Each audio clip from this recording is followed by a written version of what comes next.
திருச்சிற்றம்பலம் Chennai OMR பகுதியை சேர்ந்த பக்தர் அவங்க புதியதாக கட்டி வந்த வீட்டுக்கு கீழே ஒரு விநாயகர் கட்டியிருந்தாங்க.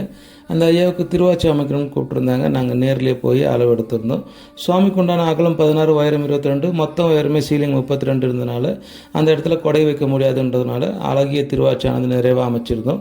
இந்த அமைப்பு முழுவதும் மூலப்பொருளானது பிராஸ் ஐசி ஷீட்டால் நல்ல வேலைப்பாடுகளுக்கு முக்கியத்துவம் கொடுத்து அமைச்சு இந்த பதிவு தான் நீங்கள் பார்த்துட்ருக்கீங்க. சுவாமிக்கு உண்டான முழு பதிவு முடிஞ்சதுக்கப்புறம் இந்த கீழே வர பேஸு அபிஷேகம் பண்ணால் துருப்பிடிக்காத வகையில் ஸ்டேன்லெஸ் ஸ்டீலால் அமைச்சிருக்கோம். மற்றும் மூலப்பொருளில் கோல்ட் பிளேட் பண்ணியிருக்கோம். அதாவது கருக்காது, ஸ்க்ரப் பண்ண வேண்டிய அவசியமே இல்லைன்றதை சொல்லி நிறைவாக ஒப்படைச்சோம். இந்த நாளில் அவங்களுக்கு ஒப்படைச்சதில் அவங்களுக்கு ரொம்ப மகிழ்ச்சி. இறையருள் நல்லபடியாக அவங்களுக்கு ஒப்படைச்சிட்டோம். இதே போல் உங்களுக்கு இதே போல் எந்த ஒரு தெய்வத்திற்கும் சிறப்பான முறையில் திருவாச்சி அமைக்கணும்னா நீங்கள் கீழ்கண்ட நம்பரில் தொடர்பு கொண்டு நீங்கள் ஆர்டர் கொடுக்கலாம். சிறப்பான முறையில் அமைத்து கொடுக்க ஏற்பாடு செய்யப்படும். ஸ்ரீ ராகவேந்திரா சாய் ஸ்டோர்ஸ் மயிலாப்பூர் மற்றும் பெங்களூர் அண்ட் பேசி